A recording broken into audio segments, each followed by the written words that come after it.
Hello दोस्तों, आज 7 मई 2021 और 7 मई 2021 से जितने भी हरियाणा के करंट अफेयर क्वेश्चन बनते हैं हम सभी इसी वीडियो में डिस्कस करेंगे और साथ ही साथ हर क्वेश्चन के बारे में इंपॉर्टेंट फैक्ट भी पढ़ेंगे।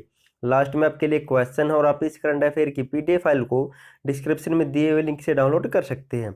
तो क्वेश्चन नंबर 1 आपके लिए, हरियाणा के किस जिले में सबसे पहले पंचायती जमीन पर बाग योजना शुरू की गई है? तो सबसे पहले किस जिले में शुरू की गई है बाग योजना? तो राइट आंसर होगा ऑप्शन डी, यमुनानगर जिले में हरियाणा में सबसे पहले पंचायती जमीन पर बाग योजना शुरू की गई है। अब इसके बारे में जान लेते हैं क्या ये। हरियाणा सरकार ने पंचायतों की सामलात जमीनों पर फलदार पेड़ों के बाग विकसित करने का फैसला किया है। यमुनानगर जिले में इस योजना को बाग योजना को एक ट्रायल के रूप में शुरू किया था, जहां पर ये सफल हो गई है।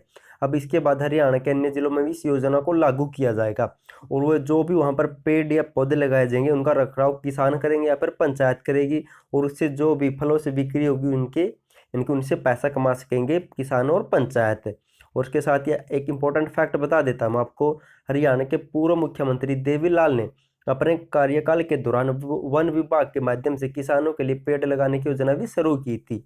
दोस्तों जिक्र यमुनानगर का हो तो इसके बारे में पढ़ लेते हैं ताकि आपका हरियाणा करंट अफेयर के साथ हरियाणा जीके का भी रिवीजन होता रहे। तो दोस्तों ये रहा यहाँ पर यमुनानगर, इसकी सीमा लगती है करनाल के साथ, कुरुक्षेत्र के साथ, अंबाला के साथ इसकी सीमा लगती है। अब इसके बारे में जान लेते हैं इंपॉर्टेंट फैक्ट है। यमुनानगर की स्थापना हुई थी 1 नवंबर 1979 को। यमुनानगर को पेपर सिटी के नाम से भी जाना जाता है। इसके आसपास जिले कौन से? तो करनाल लगता है, कुरुक्षेत्र लगता है और अंबाला लगता है। और राज्य कौन से लगते? तो हिमाचल प्रदेश लगता है और उत्तर प्रदेश लगता है। इसका पुराना नाम है अब्दुल्लापुर मंडी के नाम से भी जाना जाता है यमुनानगर को। और जान लेते इसके बारे में। सांडोर पर एक सांडोर है, वहां पर 3 मंदिर स्थित है यमुनानगर में, गागरवाला, मनोकामना और तोरावाला। और वहीं पर सांडोर में बुद्धू सागा गुरुद्वारा भी स्थित है और गुरुद्वारा पावटा साहिब भी स्थित है यमुनानगर में। और पढ़ लेते हैं, कपाल मोचन गुरुद्वारा है यमुनानगर के बिलासपुर में स्थित है। इसे गुरु गोविंद का शस्त्र घाट भी कहा जाता है। कालेसर राष्ट्रीय पार्क है, दिसंबर 2003 में से राष्ट्रीय पार्क घोषित किया गया था। और यहाँ पर प्रमुख पर्यटन स्थल है कौन से हैं? तो बिरबल का रंग महल है, सनेटी का सपूत है, चिट्टा मंदिर है, श्री कालेश्वर महादेव मठ है, यह कालेश्वर के पास स्थित है। कपाल मोचन भी स्थित है यमुनानगर में या बिलासपुर में स्थित है। इसे सोम सरोवर तीर्थ भी कहा जाता है।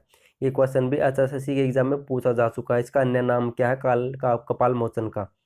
और पढ़ लेते हैं, एक यमुनानगर में बसंतौर है जिसे राजा सावंत से संबंधित है ये बसंतौर। और यहाँ पर हाथी पुनर्वास अनुसंधान केंद्र भी बनाया गया है। सूर्यकुंड मंदिर है और लकड़ारा मंदिर है यमुनानगर के जगाधरी में। सरस्वती शुगर मिल है जिसकी स्थापना 1933 में हुई थी। दीनबंधुराम छोटू तापिया विद्युत परियोजना है, 14 अप्रैल 2008 को इसकी स्थापना की गई थी। यमुनानगर में एक बिल्ट फुटबॉल स्टेडियम भी है। दोस्तों ये कुछ इंपॉर्टेंट जानकारी थी यमुनानगर के बारे में जो आपकी एग्जाम में हेल्प करेगी। नेक्स्ट क्वेश्चन नंबर 2 है, हरियाणा सरकार बीपीएल परिवार के संक्रमित मरीज को हर दिन कितने रुपए देगी? मान लो कोई भी बीपीएल परिवार से जिसका भी बीपीएल कार्ड है वो व्यक्ति कोरोना से पीड़ित हो जाता है तो उसे हरियाणा सरकार हर दिन कितने रुपए देगी इलाज के लिए? तो इसका राइट आंसर होगा ऑप्शन बी, तो हर दिन उसे 5,000 रुपये देंगी हरियाणा सरकार इलाज के लिए। अब जान लेते हैं इसके साथ पूरी डिटेल के साथ ताकि आपको समझ में आ सके। हरियाणा सरकार ने निजी कोविड अस्पतालों में ऑक्सीजन या आईसीयू बेड पर रखे बीपीएल परिवारों के लिए इनकी जो भी कोरोना से मरीज है के व्यक्ति को प्रति व्यक्ति को रोजाना 5,000 रुपये के हिसाब से 7 दिन के लिए रुपए देगी हरियाणा सरकार। इनके कुल 35,000 रुपये दिए जाएंगे उसे कोरोना के इलाज के लिए। जो भी बीपीएल परिवार से संबंधित है एक दिन के 5,000 रुपये और 7 दिन के लिए 35,000 रुपये दिए जाएंगे। और इसी तरह घर पर इलाज करवा रहे बीपीएल कोरोना संक्रमितों को ऑक्सीमीटर और दवाइयों सहित अन्य जरूरतें पूरे करने के लिए 5,000 रुपये उनके खाते में डाले जाएंगे। नेक्स्ट है दोस्तों, इसके साथ आपको नोट कर लेना है, हरियाणा सरकार ने बीपीएल पात्रता परिवार की इनकम को 1,20,000 से बढ़ाकर 1,80,000 कर दिया। इनकी जो भी परिवार बीपीएल कार्ड बनवाना चाहता है जिसकी आमदनी 1,80,000 रुपये से नीचे होगी वो बनवा सकता है, पहले 1,20,000 थी। नेक्स्ट क्वेश्चन नंबर 3 है, हाल ही में हरियाणा के पूर्व शिक्षा मंत्री महा सिंह नेहरा का निधन हो गया। उनका संबंध किस जिले से था? तो दोस्तों इसका राइट आंसर होगा ऑप्शन सी, तो रोहतक जिले से बिलोंग करते हैं पूर्व शिक्षा मंत्री महा सिंह नेहरा। दोस्तों कल वाली वीडियो मैंने अब कराया था वो था जिसकी मृत्यु हो गई थी। पूर्व शिक्षा मंत्री कौन थे? तो बहादुर सिंह थे और ये दूसरे शिक्षा मंत्री है महा सिंह जिनका निधन हो गया हाल ही में। हम इनके बारे में जान लेते हैं। दोस्तों ये है महा सिंह नेहरा। अब इसके बारे में पढ़ लेते हैं। मुख्यमंत्री मनोहर लाल खट्टर के पैतृक गांव निदाना महम के रहने वाले पूर्व शिक्षा मंत्री महासिंह नेहरा का सुबह दिल का दौरा पड़ने से मृत्यु हो गई और महासिंह 1967 में महम विधानसभा क्षेत्र से निर्दलीय विधायक चुने गए थे। इससे पहले वे रोहतक के जाट कॉलेज में प्रोफेसर भी रह चुके हैं। राव वीरेंद्र की सरकार में शिक्षा मंत्री बने थे। कुछ समय बाद राव वीरेंद्र सरकार की गिर गई थी और केवल 9 महीने ये विधायक रहे थे। दोस्तों जिक्र राव वीरेंद्र का होता है इसके बारे में पढ़ लेते हैं क्योंकि ऐसे क्वेश्चन पूछे जाते हैं। राव वीरेंद्र का जन्म हुआ था 20 फरवरी 1921 को। कहाँ पर हुआ था? तो नागल पठानी गांव है रेवाड़ी में। ये राज्य के प्रथम गैर कांग्रेसी मंत्री भी बने थे, मुख्यमंत्री बने थे। इनकी पार्टी का नाम हरियाणा विशाल पार्टी और ये हरियाणा के प्रथम पुरुष विधानसभा अध्यक्ष है और हरियाणा की प्रथम महिला विधानसभा अध्यक्ष है सन्नो देवी और ये हरियाणा के प्रथम निर्वाचित मुख्यमंत्री है। ये भी आपको नोट करने होगी, ये निर्वाचित इनकी वोटों से चुने गए थे और भगवत दयाल को ऐसे ही बनाया गया था। कार्यकाल था इनका 23 मार्च 1967 से 2 नवंबर 1967 तक। इन्हीं के कार्यकाल हरियाणा में पहली बार 1967 में राष्ट्रपति शासन लागू हुआ था। नेक्स्ट क्वेश्चन नंबर 4 है, केंद्र सरकार हरियाणा राज्य में कितने ऑक्सीजन प्लांट स्थापित करेगी? तो उसका राइट आंसर होगा ऑप्शन बी। तो हरियाणा में केंद्र सरकार 50 ऑक्सीजन प्लांट स्थापित करेगी, 50 ऑक्सीजन प्लांट स्थापित करेगी। अब इसके बारे में आपको बता देता हूं मैं आपको कि हरियाणा सरकार ने ऑक्सीजन नियंत्रण कक्ष भी बनवाया है चंडीगढ़ में और उसका नोडल अधिकारी विजेंद्र कुमार को नियुक्त किया है, ये भी आपको याद रखना है। केंद्र सरकार हरियाणा में 50 ऑक्सीजन प्लांट लगाने का फैसला लिया है। केंद्रीय मंत्री राव इंद्रजीत का कहना है कि पीएम नरेंद्र मोदी की अध्यक्षता वाले नेशनल डिजास्टर मैनेजमेंट अथॉरिटी द्वारा ये प्लांट मंजूर किए गए हैं। नेक्स्ट क्वेश्चन नंबर 5 है, हरियाणा के किस गांव ने हरियाणा में सबसे पहले बेमतबल बाहर निकलने पर 1100 रुपये जुर्माना लगाने की घोषणा की है? तो किस गांव ने यह घोषणा की है? तो राइट आंसर होगा ऑप्शन ए। तो आलमपुर गांव ने हरियाणा में सबसे पहले, अगर कोई भी व्यक्ति बिना काम के अपने गांव में बाहर निकलता है तो उसे 1100 रुपये जुर्माना देना पड़ेगा। अब जान लेते इसके बारे में। भिवानी जिले के तोसाम क्षेत्र के आलमपुर गांव की पंचायत ने फैसला लिया है कि कोई भी बेवजह घर से निकला तो उसे 1100 रुपये जुर्माना देना पड़ेगा। और दोस्तों मैं आपको बता देता हूँ, ये सिसाई गांव हरियाणा का सबसे बड़ा गांव है और डिंगसरा गांव को हाल ही में बेस्ट विलेज का अवार्ड मिला था। और ये नीलावली गांव है सिरसा में। ये हरियाणा का कैसलास गांव बना है और ये डिंगसरा ये फतेहाबाद में पड़ता है। नेक्स्ट है क्वेश्चन नंबर 6 है, हरियाणा सरकार ने पत्रकारों को किस योजना से जोड़कर उन्हें लाभ देने की घोषणा की है? तो हरियाणा की सरकार ने हाल ही में पत्रकारों को किस योजना के साथ जोड़ा? तो राइट आंसर होगा ऑप्शन सी और बी दोनों। स्वास्थ्य बीमा योजना और आयुष्मान भारत योजना के साथ जोड़ दिया है सरकार ने पत्रकारों को। और ऐसा क्यों किया है इसके बारे में जान लेते हैं। कोरोना वैश्विक महामारी के दौर पे चलते हरियाणा प्रदेश में पत्रकार अपनी जान जोखिम में डालकर अपने धर्म का निर्वाह कर रहे हैं, इनके अच्छा काम कर रहे हैं। पत्रकार अस्पतालों में काम कर रहे चिकित्सकों व पैरामेडिकल स्टाफ से कहीं कम नहीं है।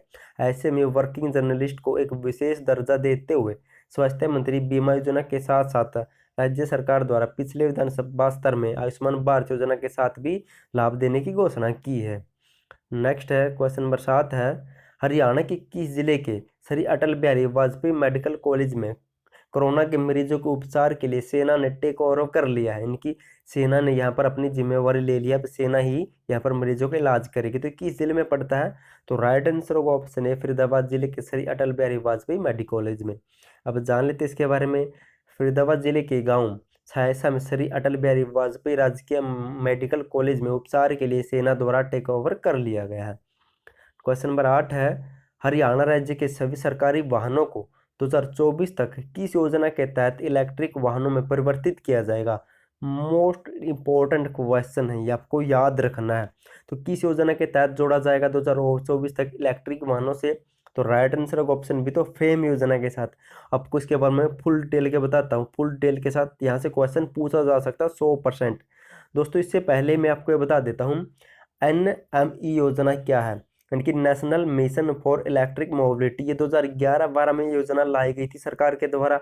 इसके तहत सरकार ने ये लक्ष्य रखा था कि ज़्यादा से ज़्यादा लोगों को इलेक्ट्रिक वाहनों को प्रति जागरूक किया जा सके ताकि वो ज़्यादा से ज़्यादा इलेक्ट्रिक वाहनों को यूज कर सके। और फिर इसी योजना में से एक फेम योजना निकाली, faster adoption and manufacturing of hybrid and electric vehicle योजना। इस योजना के तहत सरकार ने कहा कि हम ज़्यादा से ज़्यादा छूट देंगे और ज़्यादा से ज़्यादा प्रोत्साहन देंगे आपको कि आप इलेक्ट्रिक वाहनों को ज़्यादा से ज़्यादा यूज करें। और सरकार अपने सरकारी विभागों में भी ज़्यादा से ज़्यादा इलेक्ट्रिक वाहनों को करने के लिए इस योजना की शुरुआत की थी। इसका पहला चरण शुरू हुआ था 1 अप्रैल 2015 से 31 मार्च 2019 तक। उसका दूसरा चरण हुआ है 1 अप्रैल 2019 से 3 वर्ष के लिए लागू किया गया, 2022 तक मान सकते हैं और आगे भी बढ़ाया जा सकता है। लेकिन खट्टर सरकार ने या हरियाणा सरकार ने कहा कि हम 2024 तक हरियाणा के सभी सरकारी वाहनों को यानी कि इलेक्ट्रिक कर देंगे। इसी योजना के तहत, फेम योजना के तहत, आपको याद रखना है। और हरियाणा में कम से कम 6 जिलों में सरकारी बसों को सबसे पहले इलेक्ट्रिक बस के रूप में बदला जाएगा। और दोस्तों ये ऑप्शन में एक अलग नाम था ENMA। ये क्या, इसके बारे में भी आपको बता देता हूँ। इसे कहते हैं ई नेशनल एग्रीकल्चर मार्केट। इसकी शुरुआत हुई थी 14 अप्रैल 2016 को। ये एक ऐसी योजना है इनकी, ई नेशनल एग्रीकल्चर मार्केट, इनकी ई मंडी भी कह सकते हैं। इस योजना के तहत किसान अपनी फसल किसी भी समय पर किसी भी राज्य में बेच सकता है, ये भी आपको याद रखना है। और नेक्स्ट क्वेश्चन है, क्वेश्चन नंबर 9 है, हरियाणा राज्य के किस जिले को एक जिला एक उत्पाद योजना के तहत अदरक के लिए चयन हुआ? तो किस जिले का हुआ? तो राइट आंसर होगा ऑप्शन बी, तो पंचकुला जिले का एक जिला एक उत्पाद योजना के तहत अदरक के लिए चयन हुआ है। कुरुक्षेत्र का आलू के लिए हुआ है, आपको याद रखना है। और आज रिवीजन टाइप है क्वेश्चन, रिवीजन टाइप शुरू हो गया है ताकि आपको क्वेश्चन अच्छी तरह याद रह सके। नंबर 1 पर है, हरियाणा के किस जिले में सबसे पहले पंचायती जमीन पर बाग योजना शुरू की गई है? तो यमुनानगर में शुरू की गई है। क्वेश्चन नंबर 2 है, हरियाणा सरकार BPL परिवार के संक्रमित मरीज को हर दिन कितने रुपए देगी? तो 5,000 रुपये, इनकी 7 दिन रुपये देगी, तो 35,000 रुपये की मदद करेगी। क्वेश्चन नंबर 3 है, हाल ही में हरियाणा के पूर्व शिक्षा मंत्री महासिंह नेहरा का निधन हो गया, उनका संबंध किस जिले से था? तो रोहतक से था। क्वेश्चन नंबर 4 है, केंद्र सरकार हरियाणा राज्य में कितने ऑक्सीजन प्लांट स्थापित करेगी? तो 50। क्वेश्चन नंबर 5 है, हरियाणा के किस गांव ने सबसे पहले बेमतलब बाहर निकलने पर 1100 रुपये जुर्माना लगाने की घोषणा की? तो भिवानी के आलमपुर गांव ने। क्वेश्चन नंबर 6 है, हरियाणा सरकार ने पत्रकारों को किस योजना के साथ जोड़कर लाभ देने की घोषणा की है? तो स्वास्थ्य बीमा योजना और आयुष्मान भारत योजना के साथ। क्वेश्चन नंबर 7 है, हरियाणा के किस जिले के अटल बिहारी वाजपेयी मेडिकल कॉलेज को मरीजों के उपचार के लिए सेना ने टेक ओवर कर लिया है? तो ये पड़ता है फरीदाबाद जिले में। क्वेश्चन नंबर 8 है, हरियाणा राज्य के सभी सरकारी वाहनों को 2024 तक किस योजना के तहत इलेक्ट्रिक वाहनों के रूप में परिवर्तित किया जाएगा? तो फेम योजना के तहत, इनकी faster adoption manufacturing hybrid and electric vehicle योजना के तहत। क्वेश्चन नंबर 9 है, हरियाणा राज्य के किस जिले को एक जिला एक उत्पाद योजना के तहत अगर अदरक के लिए चयन हो? तो ये पंचकुला का। दोस्तों लास्ट वीडियो मैंने आपसे क्वेश्चन पूछा था, हाल ही में हरियाणा के कितने जेलों को जेल रेडियो स्थापित किया जा चुका जेलों में, और पहला जेल रेडियो किस जेल में स्थापित किया था और कब किया था? जेल मंत्री कौन है? चुनाव क्षेत्र क्या है? बहुत से बच्चों ने राइट आंसर दिया, थैंक यू सो मच उनका आंसर देने के लिए। उसका राइट आंसर क्या होगा? तो हरियाणा में अब तक 7 जेलों में जेल रेडियो स्थापित किया जा चुका है। पहला जेल रेडियो 16 जनवरी को पानीपत जेल में जेल मंत्री रंजीत सिंह ने इसका उद्घाटन किया था। हमारे जेल मंत्री रंजीत सिंह, इनका चुनाव क्षेत्र सिरसा रानी, आपको याद रखना है। और आज का क्वेश्चन है, हाल ही में मुख्यमंत्री मनोहर लाल का कौन सा जन्मदिवस मनाया गया है? आपको मनोहर लाल के बारे में सारी डिटेल को एक्सप्लेनेशन करके कमेंट बॉक्स में लिखना है, क्योंकि अगर हम किसी भी चीज़ को लिखकर देखते हो हमें लंबे समय तक याद रहती है, उसका फायदा आने वाला एग्जाम में हमें मिलता है। तो प्लीज़ कमेंट जरूर करना, और थैंक यू सो मच आपका वीडियो देखने के लिए।